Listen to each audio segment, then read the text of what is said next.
contente de vous retrouver pour cette nouvelle vidéo dans le cadre de la rubrique Comment grandir dans le fruit de l'esprit. Nous sommes bien à la partie 2 de cette rubrique.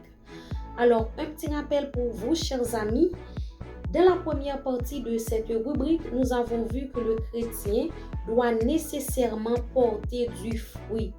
Cela revient à dire que grandir dans le fruit de l'esprit, ce n'est pas un choix que l'on fait, mais c'est un ordre du Seigneur. Nous avons également vu que le croyant doit avoir une relation personnelle avec Dieu et doit développer une intimité avec le Seigneur. Mes chers amis, beaucoup de personnes pensent qu'après avoir accepté Jésus-Christ comme sauveur, ils n'ont pas besoin de franchir d'autres étapes avec le Seigneur.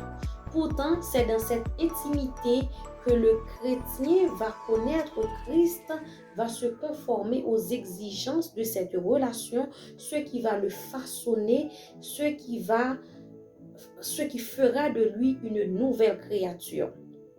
Aujourd'hui, nous vous présentons le fruit de l'esprit. Le fruit de l'esprit, c'est quoi? Pour illustrer le fruit de l'esprit, nous prenons le cas de manguier. Avant de pouvoir produire son fruit merveilleux et succulent,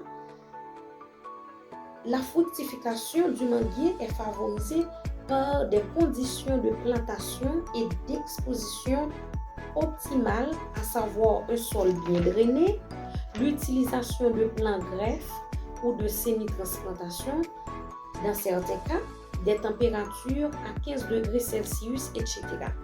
Alors, si le manguier arrive à produire du fruit dans certaines conditions, le chrétien aussi, pour grandir dans le fruit de l'esprit, il y a des conditions qui s'imposent. Alors, voulez-vous mettre en application ces conditions afin de grandir dans le fruit de l'esprit? Regardez cette vidéo et d'autres vidéos dans le cadre de cette rubrique. Comme nous avons vu plus haut, le chrétien régénéré doit porter du fruit et doit passer par l'étape de pourrissement, tout comme pour le cas du noyau du manguier qui a connu une étape de pourrissement. Nous lisons dans Colossiens 3, le verset 5, « Faites mourir les membres qui sont sur la terre, l'impudicité, l'impureté, les passions, etc. » C'est-à-dire, par rapport à la chair, nous sommes morts et nous sommes vivants spirituellement. Nous avons une nouvelle vie, une nouvelle créature, une nouvelle vie en Christ. Oui, tout comme pour le noyau du manguier qui a connu cette étape de pourrissement, de mise en terre, nous aussi, avant de porter du fruit, on doit passer par cette étape avant de donner une nouvelle pousse resplendissante, belle, agréable, sainte, etc.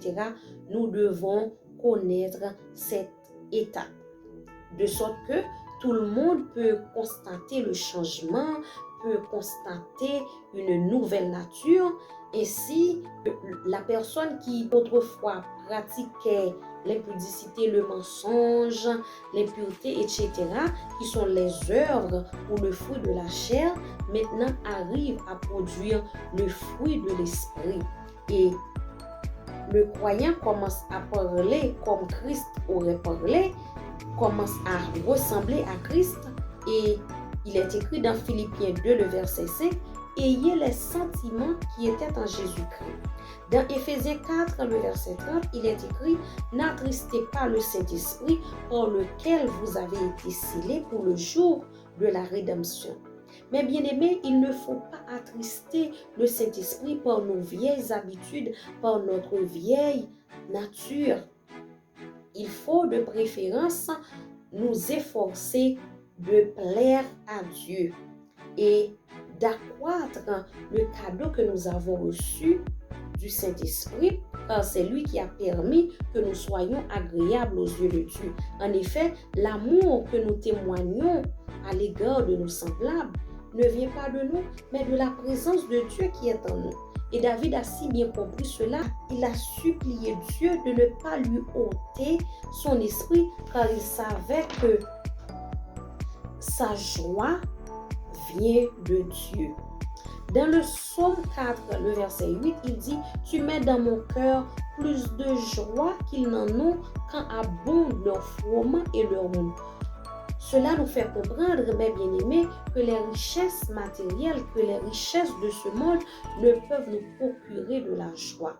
Dans le psaume 16, le verset 11, le psalmiste dit « Tu me feras connaître le sentier de la vie. Il y a d'abondantes joies devant ta face, des délices éternelles à ta droite. » Quand on tourne vers lui les regards, on est rayonnant de joie et le visage ne se recouvre pas de honte. Nous sommes rentrés d'emblée dans le fruit de l'esprit. Ainsi, Galates 5, le verset 22 précise que le fruit de l'esprit, c'est l'amour, c'est la joie, c'est la paix, c'est la patience, c'est la bonté, la bénignité, la fidélité, la douceur, la tempérance.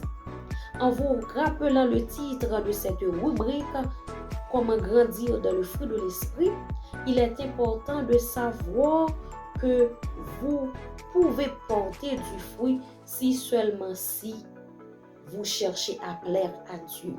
Si seulement si vous cherchez à obéir à Dieu. Car il est écrit dans Ecclésiaste 2, le verset 26, « Car il donne à l'homme qui lui est agréable la sagesse, la science, la joie. » Maintenant, si vous aimez le monde plus que Dieu, si vous préférez quelque chose à Dieu, si vous préférez de l'argent, de l'or, du plaisir, du monde, ou encore si vous aimez votre petit ami plus que Dieu, si vous préférez quelque chose d'autre à Dieu, l'amour de Dieu ne sera pas en vous. Car il est écrit dans la parole de Dieu, si quelqu'un aime le monde, l'amour du Père n'est point en lui. Il est écrit dans la parole de Dieu, n'aimez point le monde, ni les choses qui sont dans le monde, car si quelqu'un aime le monde, l'amour du Père n'est point en lui. Et voyons qu'est-ce que Dieu nous offre. Dieu nous offre de l'amour afin de nous guérir des maux du monde. L'amour, mes bien-aimés, se révèle un médicament très efficace si l'on veut surmonter tous les obstacles de la vie. Car la Bible nous dit, l'amour pardonne tout, l'amour supporte tout. Si on n'a pas l'amour, on n'est rien. Mais bien aimés, si le monde nous offre une joie frivole, une joie passagère, mais la joie du Seigneur, c'est ce qui nous rend c'est ce qui nous fortifie réellement. Et nous avons besoin de la joie du Seigneur dans les moments les plus noirs, dans les moments les plus difficiles de notre vie. Et dans un monde troublé, la paix du Seigneur se révèle très importante si l'on veut aller de l'avant. Et si le monde court ça et là, afin d'atteindre parfois des buts égoïstes, la Bible nous enseigne la patience. Dieu nous enseigne la patience, car la patience nous aide à persévérer, quels que soient les obstacles qui sont en face de nous. Et si bien de gens se lassent d'être compatissants envers les autres, mais Dieu nous demande de mettre toujours notre bonté en action. Dans la version Darby, dans 1 Jean 3, le verset 18, dans la version Darby, « Enfants, n'aimons pas de parole ni de langue, mais en action et en vérité. » Là-dessus, je vous conseille d'aller regarder cette vidéo, la bonté en action de sa parole inspirée. C'est très intéressant, c'est très édifiant. Vous pouvez la regarder. Mais bien aimé, le chrétien porteur de fruits est bienveillant, toujours compatissant, s'intéresse à soutenir l'autre malgré tout. Oui, le juste prêtre, le juste est compatissant, le juste fait des largesses, le juste donne du pain aux affamés. Oui, on doit porter ce fruit, mes bien-aimés, qui est la bienveillance, la bénignité. Le chrétien portant ce fruit de l'esprit, qui est la fidélité, reste toujours attaché à Dieu, reste toujours fixé, planté dans la maison de Dieu et porte du fruit même dans la saison de sécheresse. C'est important de porter ce fruit-là, la fidélité. Le chrétien doit porter ce fruit de l'esprit qui est la douceur. La douceur est une arme puissante que nous, chrétiens, devons nous en servir quand le monde est agité autour de nous. La Bible nous dit une parole douce calme la fureur. Et enfin, le chrétien régénéré doit porter ce fruit de l'esprit qui est la tempérance. Savez-vous que votre colère n'accomplit pas la justice de Dieu? Savez-vous que vous devez laisser agir la colère de Dieu? Ah oui, nous devons laisser agir la colère de Dieu, mes bien-aimés. C'est tellement important de porter du fruit de l'esprit. On en a grandement besoin dans ce monde troublé pour notre plein épanouissement, pour donner la vie à notre entourage, pour éclairer le monde. Nous verrons comment faire grandir, comment faire développer ce fruit de l'esprit à la partie 3 de cette rubrique. Je vous donne rendez-vous à la partie 3 pour savoir comment développer le fruit de l'esprit, pour savoir comment grandir dans le fruit de l'esprit. Et si vous êtes nouveau sur ma chaîne, je vous prie de vous abonner et d'activer la cloche de notification pour ne pas rater la prochaine vidéo. C'est tellement important de grandir dans la connaissance de la parole de Dieu. Je vous donne rendez-vous à la partie 3. À bientôt.